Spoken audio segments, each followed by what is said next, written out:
Podcast kita.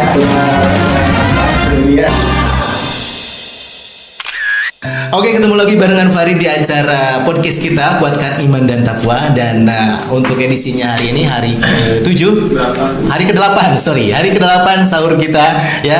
Nemenin sahabat kita yang ada di rumah yang sedang sahur ya. Masih bareng Ustadz Sidik melanjutkan bab yang kemarin mungkin ya. Atau ada tema yang berbeda. Ada tema yang berbeda untuk hari ini, yaitu kupas tuntas zakat fitrah. Nah, ini harus disimak dan tolong siapkan ballpoint-nya kalau misalkan itu diperlukan, tolong dicatat buat sahabat kita. Kalau ada yang mau ditanyakan silakan di kolom komentar ya. Sebelum kita ke Ustadz Sidik. Oke. Ya, thank you buat semuanya yang tetap stay tune, dan tentu saja kita akan langsung saja ke Ustadz Sidik ngebahas tentang zakat fitrah. Ustadz, kami persilahkan. Baik, alhamdulillah. Asyhadu an la ilaha illallah wa asyhadu anna Muhammadan abduhu wa rasuluh. Sahabat Al-Mumin Media, seperti yang sudah disampaikan melalui pesanan ya, untuk tema kita pada kesempatan kali ini adalah kaitannya tentang zakat fitrah. Tapi kalau saya sih lebih cenderungnya kita harus membiasakan menyebutnya zakat fitri. Zakat fitri ya? Bukan zakat fitrah, karena antara fitrah dengan fitri itu beda arti. Karena kalau fitrah itu kan laki-laki, ad-dinul qayyim. Yeah. Kalau fitrah itu kan artinya kan fitratallahi allati fataran nasa 'alaiha la tabdila li khalqillah dzalika ad-dinul qayyim.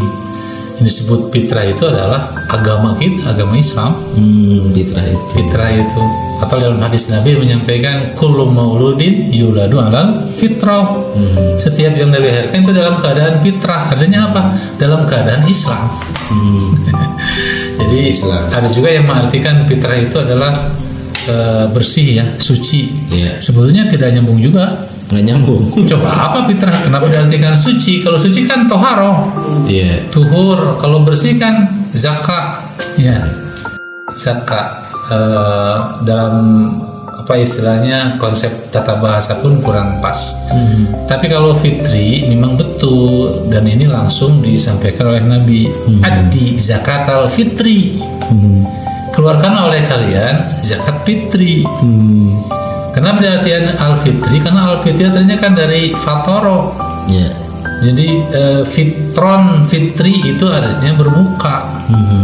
Jadi zakat fitri itu sebagai tanda ketika kita sudah selesai bulan Ramadan, setelah selesai melaksanakan ibadah saum, maka dikeluarkan zakat, yaitu sebagai tanda kita sudah masuk Idul Fitri. Idul Fitri itu artinya apa? Kembali berbuka, bukan kembali kepada fitrah juga. Kan suka diartikan fitri itu kan kembali kepada fitrah. Artinya kita kembali berbuka secara selain itu setelah sebulan kita melaksanakan saum. Ada juga yang bilang hari kemenangan, gimana Ustaz? Kemenangan al-fat ya, secara bahasa.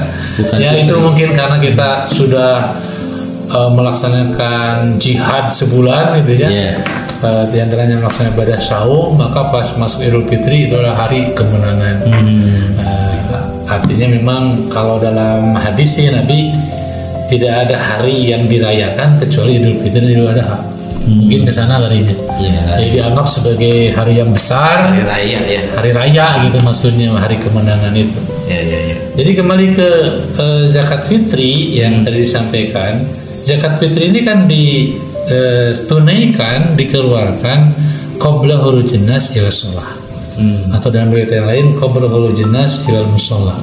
Sebelum orang-orang pergi ke lapangan sholat Id. Artinya pada sholat subuh dikeluarkan. Jadi kalau membagikan zakat fitri itu setelah sholat subuh ya. Selalu selesai sebelum sholat Id. Tapi karena memang kalau melalui amilin jelas kan mesti dikelola, didistribusikan dengan baik, akhirnya bisa dititipkan sebelumnya kepada amilin. Jadi kalau dibayarkan ke amilinnya kan beberapa hari sebelum Idul Fitri. Ya, tapi itu niatnya bukan dibagikan, tapi hanya menitipkan dulu di amilin. Tapi tetap nanti dibagikannya itu sebelum sholat Id. Sebelum sholat Id, ya. Nah kemudian ini nyambung dengan saum yang kita laksanakan, dimana kalau nggak salah beberapa pertemuan kemarin disampaikan mengenai hakikat ibadah saum itu bukan cuma apa istilahnya menggugurkan kewajiban, tapi yang paling utama itu bisa meningkatkan pahala. Ya, sehingga diusahakan kita menghindarkan perbuatan-perbuatan atau ucapan-ucapan yang bisa mengurangi atau merusak pahala daripada saum itu sendiri. Walaupun kan dalam hal ini maaf ya, yang namanya manusia kan ya tak luput dari salah. Walaupun memang tahu harusnya ketika saum kan menjaga lisan, menjaga perbuatan, tapi kan al-insan manil khata wa nisyan gitu ya. Ada saja kan yang luput, yang salah, yang hilaf tanpa sadar, tanpa sengaja. Nah, rentetan ini maka Allah Subhanahu wa taala Maha bijaksana. Maka artinya ada syariat zakat fitri, yang mana Rasul menyampaikan adi zakat al-fitri, keluarkanlah zakat fitri itu fungsinya adalah tuhratan lis-shaimi wa tu'matan lil masakin. Ya, yang paling utama zakat fitri itu dikeluarkan adalah yang pertama adalah tuhratan lis-shaim, menyucikan orang yang saum. Dijabarkan lagi dalam riwayat yang lain minalawi wa rofas. Jadi menyucikan orang yang saum dari lago dan ropas, nyambung ya dari yang dulu disampaikan. Jadi kan kadang-kadang kan ketika saum ya maaf nih ya, apalagi kalau sudah tidak ada kegiatan, kalau para asatid, para guru sudah libur, yang kerja sudah libur, akhirnya dari ibadah subuh sampai qobla duhur tidur terus itu kan lago ya. Akhirnya apa istilahnya bangun buka kan disebut lago itu melakukan perkara yang la faidata, yang tidak berfaedah, tidak bermanfaat. Ya itu kan lago. Kadang-kadang kan tidak menafikan ya, kita kan suka ada lagonya gitu. Harusnya dipakai untuk apa, tapi dipakai untuk hal-hal yang sia-sia, apalagi ini ya.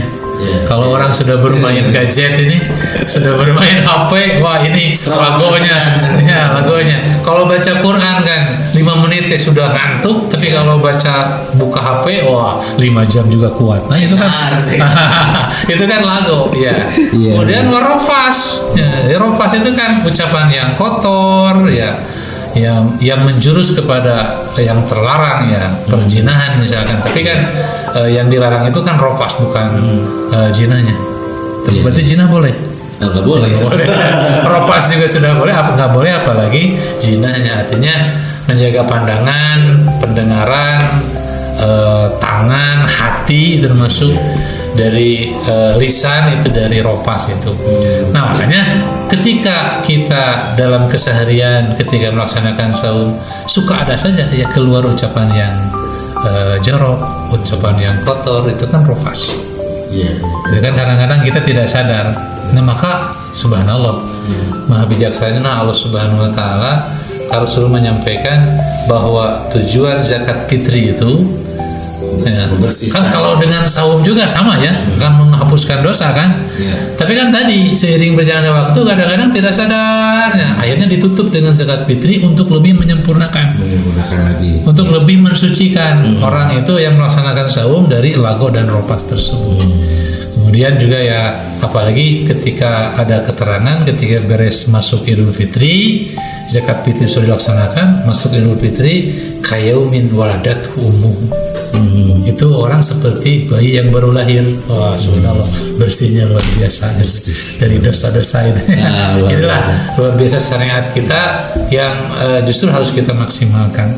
Dan yang kedua, tujuan dari zakat fitri itu adalah tu'matan lil masakin, memberikan makanan kepada orang-orang miskin. Makanya nanti mungkinnya pembahasan berikutnya nyambung nanti, karena ini harus panjang lebar disampaikan bahwa zakat fitri itu ada mustahik.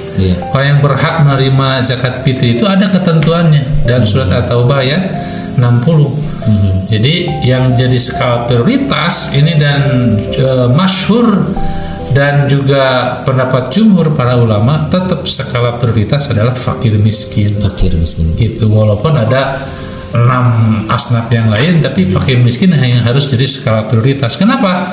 Karena zakat fitri itu untuk makan lil masakin, untuk memberikan makan kepada orang-orang miskin. Jadi harapan besarnya ketika masuk Idul Fitri tidak ada yang bersedih gitu, tidak ada yang tidak punya makanan, semuanya bergembira. Itu hari kemenangan, hari raya, ya semuanya dalam keadaan senang hanteng gitu. Itu yang diharapkan, sehingga nanti untuk para amilin pun yang harus jadi skala prioritas itu adalah fakir miskin, karena maknanya lapannya fungsinya tidak jelas, tu'matan lil masakin.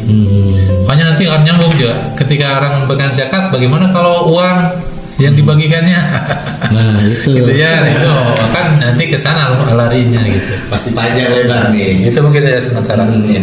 Karena waktunya sudah habis juga nih Ustaz ya, untuk edisinya hari ini kita akan bersambung dulu. Insya Allah di pertemuan berikutnya kita akan kupas tuntas lagi bagaimana proses pembagian zakat fitri, distribusinya seperti apa yang baik dan benar menurut syariat Islam. Mungkin seperti itu dulu. Insya Allah kita ketemu lagi. Wassalamualaikum warahmatullahi wabarakatuh.